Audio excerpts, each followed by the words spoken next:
Welcome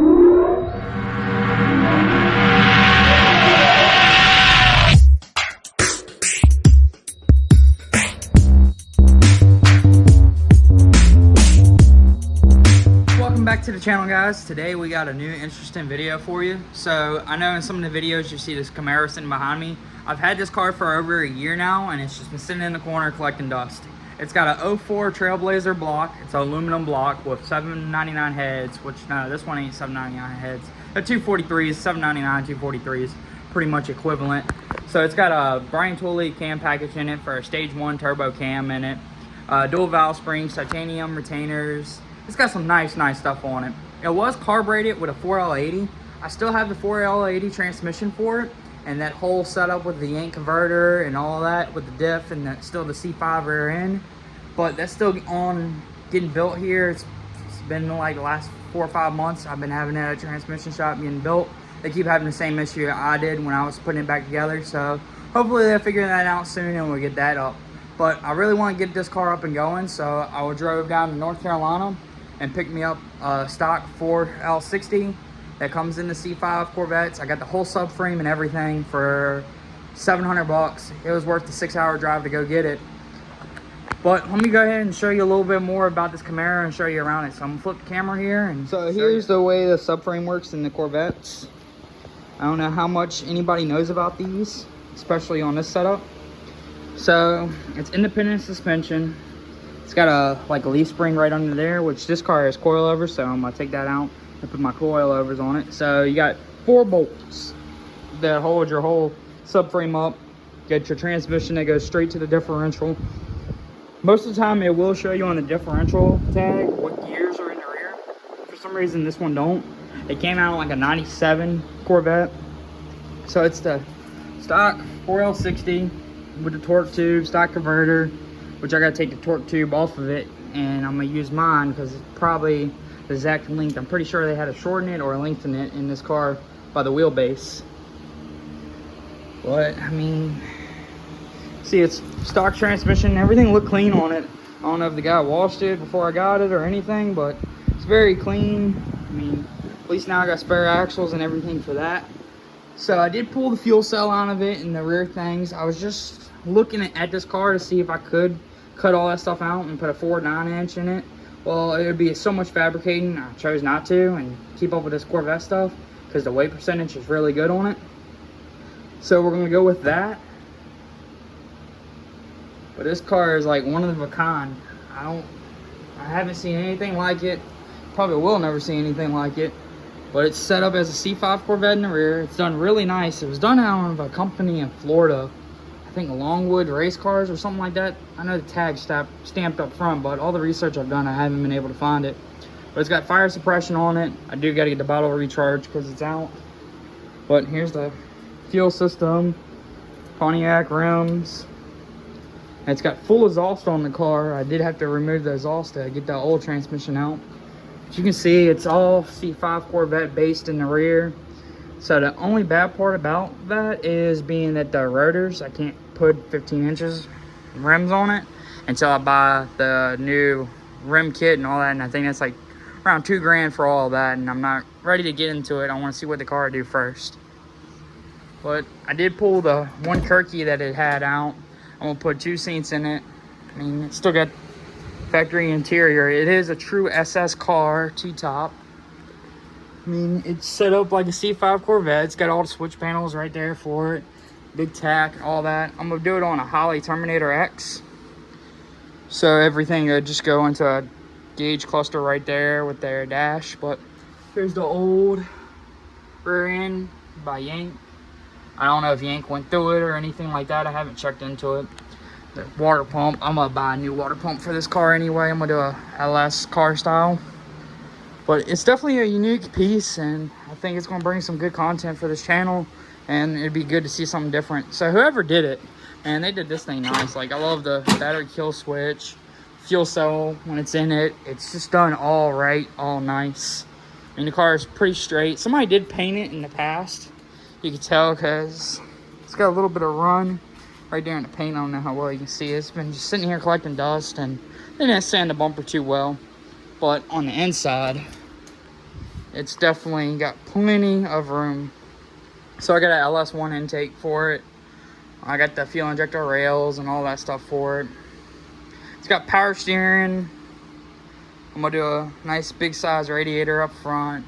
It was set up for carbureted LS, but it's gonna go all fuel injected just for the simplicity, and gotta have something to control the transmission.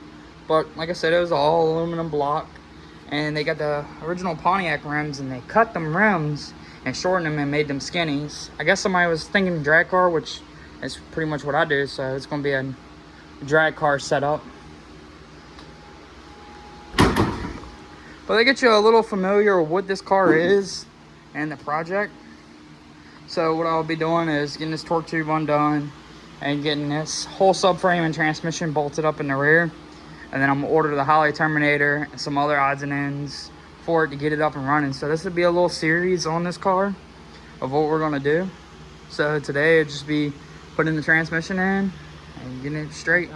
Quite a few things. I got the torque tube off. If anybody knows what a torque tube is, it's a very simple process. So basically this is like your drive shaft, which it is a drive shaft in there with bushings in it. Very simple concept once you do a little bit of research. But the converter still in it. I'm leaving the stock converter in it for now, just because I don't think that transmission will hold any power when I want to put some power. But got the brake lines, well, brake calipers disconnected. I gotta get the rotors off with the brackets. I got the upper control arm off. Got the coilover unbolted on both sides. Now I'm about to drop the whole subframe down, which ain't gonna take but like a couple minutes. It's only 4 bolts, and lower it down. Very simple. I got the old K-member out.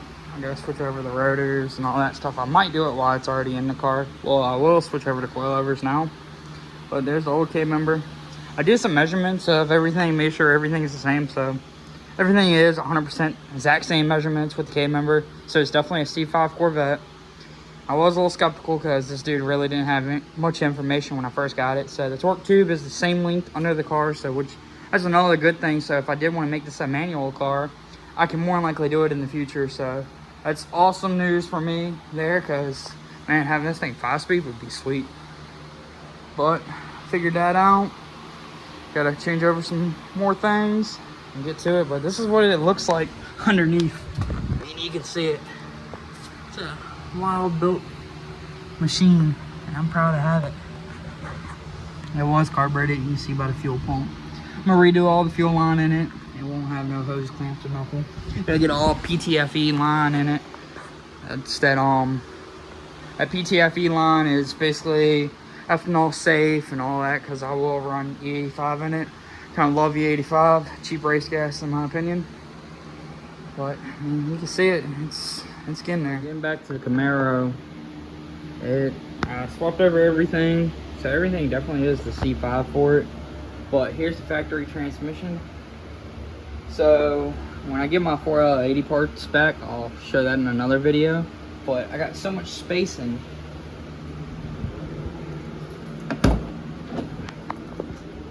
off of it that is not exact. So I guess, well, I know the 4L80 is longer, but I wonder if I can get my torque tube right here, because I got a spare one. It's the same length as the one that's in the car.